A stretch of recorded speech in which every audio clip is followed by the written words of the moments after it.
नमस्कार दोस्तों, BA fifth semester psychology में आपका स्वागत है। यूनिट 1 मानव विकास का जीवन काल की आज मध्य अवस्था के बारे में बात करेंगे। दोस्तों, इस वीडियो को अगर आप देख लेते हैं तो कोई और वीडियो देखने की आपको ज़रूरत नहीं है। बहुत ही विस्तार से और इजी वे में आपको समझाया है तो दोस्तों, और हमारा प्लेलिस्ट भी बना हुआ है, आप जाके और भी सारी वीडियो देख सकते हैं। तो चलते हैं दोस्तों मध्य अवस्था की तरफ। मध्य अवस्था क्या है? मध्य अवस्था जीवन का वह चरण है जो 40 से 65 साल की उम्र के बीच आता है। इस दौरान व्यक्ति शारीरिक बदलाव जैसे बाल सफ़ेद होना और ऊर्जा कम होना महसूस करता है। साथ ही सामाजिक और पारिवारिक जिम्मेदारियां बढ़ती हैं। आर्थिक रूप से स्थिरता आती है, लेकिन स्वास्थ्य पर अधिक ध्यान देना पड़ता है।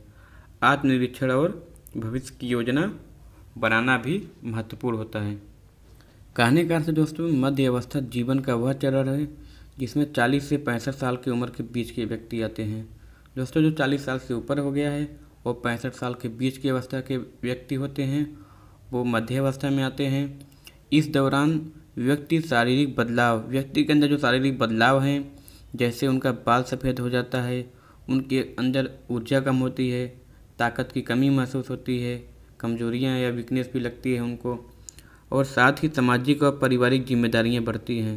दोस्तों, इस अवस्था में उनके ऊपर पारिवारिक जिम्मेदारियां बढ़ती है। उनके बच्चे होते हैं या उनके पोते भी हो जाते हैं, उनका देखभाल, उनका खर्चा और उनको क्या टेंशन है, बीमारी आरामी से लेके हर चीज़ का उनके ऊपर टेंशन रहता है, जिससे उनकी जिम्मेदारियां ज़्यादा होती है और आर्थिक रूप से स्थिरता आती है। और दोस्तों, आर्थिक यानी एक तरह से इनकम का सोर्स भी उस समय उनका रुकने लगता है, क्योंकि उनकी अवस्था पुरानी हो जाती है तो इनके स्रोत उनके पास कुछ बचता नहीं। लेकिन स्वास्थ्य पर अधिक ध्यान देना पड़ता है। दोस्तों, उनको स्वास्थ्य पर बहुत ज़्यादा ध्यान देना पड़ता है कि उनका स्वास्थ्य बिगड़े ना। उसके बाद दोस्तों, आत्मनिरीक्षण और भविष्य की योजना बनाना भी महत्वपूर्ण होता है। दोस्तों मतलब होता है स्वयं या खुद। निरीक्षण यानी दोस्तों विश्लेषण करना। किसी चीज़ को करने से पहले उस पर बहुत ही रिसर्च करते हैं, उसको विश्लेषण करके तब उस काम को करते हैं, नहीं तो उस काम को अगर गलत लगा तो नहीं करते हैं। दोस्तों, ये थी मध्य अवस्था किसे कहते हैं, मध्य अवस्था क्या है, अब हम जानते हैं इसकी विशेषताओं।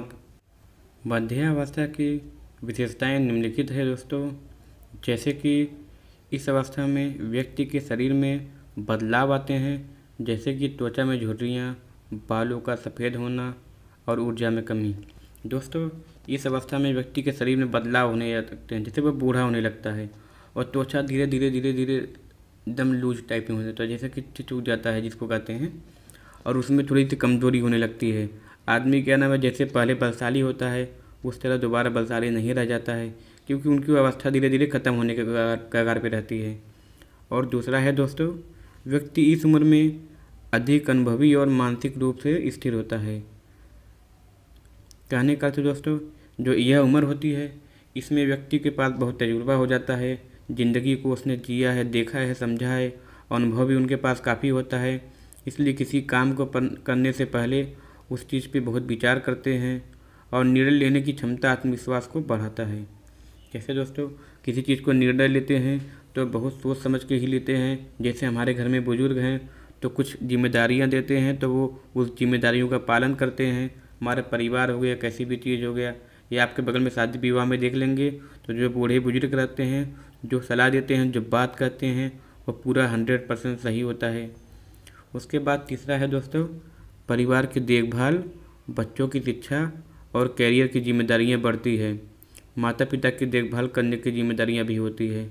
दोस्तों, इसमें इनको परिवार की देखभाल, अपने परिवार को कैसे चलाया जाए, क्या खिलाया जाए, क्या पिलाया जाए, आज कौन सी राशन की कमी है, कल कौन सा राशन घट रहा है, बढ़ रहा है, पैसे कहाँ से अरेंजमेंट करें, कोई बीमारी हो गई, दवा का खर्चा, ये सब चीज़ों को दोस्तों उनको अरेंजमेंट करना पड़ता है।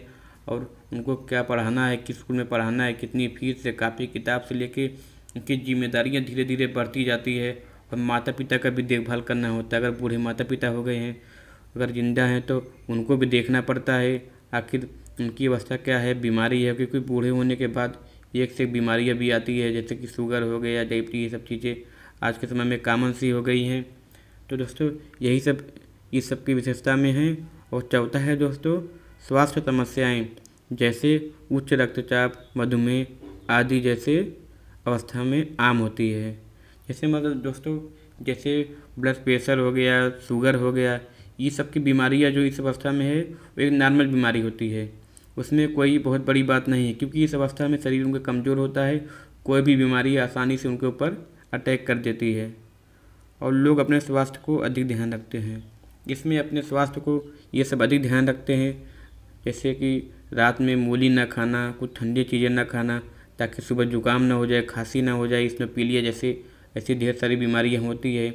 उसके बचाव के लिए काफ़ी लोग मेहनत करते हैं और अपने आप से सोचते हैं कि नहीं, हमें कोई और बीमारियाँ ना हो, जिससे कि हमारे बच्चों को या हमारी जो इनकम सोर्स है, आर्थिक स्थिति को कोई ठेस पहुँचे।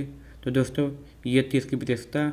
अब दोस्तों, हम जान लेते हैं मध्यावस्था को प्रभावित करने वाले 2 कारक के बारे में। पहला कारक है दोस्तों स्वास्थ्य। व्यक्ति की शारीरिक और मानसिक सेहत इस अवस्था में बहुत ही महत्वपूर्ण होती है।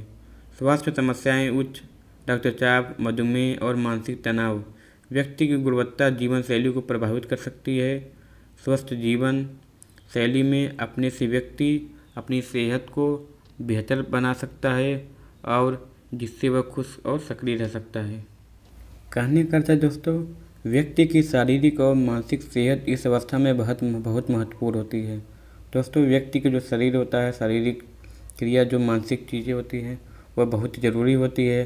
स्वास्थ्य की समस्याएं आती हैं इसमें, जैसे रक्तचाप, मधुमेह और मानसिक तनाव, ये सब आती है। दोस्तों, ये सब बीमारियां तो कॉमन है इस अवस्था में, उसको पहले मैंने बताया इसके बारे में। तो व्यक्ति की गुणवत्ता यानी व्यक्ति के जो गुण है उनको जीवन शैली को प्रभावित कर सकते हैं। आपके अंदर जितने अच्छे गुण रहेंगे, जितने अच्छे विचार रहेंगे, आपके जीवन को उतना ही सुंदर बनाता जाएगा। स्वस्थ जीवन शैली अपनाने से व्यक्ति अपनी सेहत को बेहतर रख सकता है। अगर आप एक अच्छी जीवन शैली को अपनाते हैं, जैसे व्यायाम करना, अच्छे फूड को खाना, क्या खाना चाहिए, क्या इस सब चीज़ों का ख्याल रखते हैं, तो आप ज़िंदगी में, अपने जीवन में हमेशा खुश रहेंगे और ना तो कोई आपके पास बीमारियाँ रहेंगी, ना तो कुछ दिक्कतें। दूसरा है सामाजिक संबंध।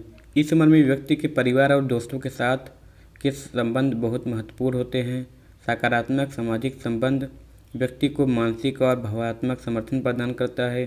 परिवार का सहयोग और दोस्ती का सहारा व्यक्ति के समग्र स्वास्थ्य और खुशहाल जीवन पर मददगार होता है। कहने का अर्थ है दोस्तों, जो इस अवस्था में जो जीवन है, अपने दोस्तों, यारों या जो संबंध है, जैसे कि रिलेशन में आपके मामा हो गए, बच्चे के मामा हो गए, मतलब उनके जो साले साहब हो गए, उनकी वाइफ हो गई, उनकी जो बहन होती हैं, ऐसे, या उनके भाई होते हैं या उनकी बहन होती हैं, जो ये सब संबंध होते हैं बहुत ही खास होते हैं और जो सामाजिक संबंध से इन पे मानसिक पे बहुत बढ़िया असर पड़ता है और उनसे समर्थन भी मिलता है। कोई चीज़ की बीमारियाँ हैं, दिक्कतों में वो उनका साथ दे देते हैं। 25-50 हज़ार, 10,000, लाख, 2 लाख की जो ज़रूरत पड़ती है उसमें मदद कर देते हैं और एक दूसरे का सहारा होता है। जैसे कि अगल बगल वो सब क्या करते हैं कि दोस्त होते हैं, उनके पिताजी, किसी के पिताजी है, दादा, वो सब उनके साथ इनका टाइम पास होता है। देखेंगे कुछ काम नहीं है तो चले जाएंगे बगल में, किसी के साथ बैठ के बातें करेंगे, उनसे घुल मिल के इंटरटेनमेंट होगा, अपनी टाइम पास मतलब पूरा वहीं पे करेंगे। तो दोस्तों, ये थी मध्यावस्था। ये दोस्तों वीडियो कैसी लगी, वीडियो को कमेंट बॉक्स में ज़रूर बताएं। वीडियो अच्छी लगी वीडियो को लाइक करें, चैनल को सब्सक्राइब करें। यहाँ तक बने रहने के लिए धन्यवाद।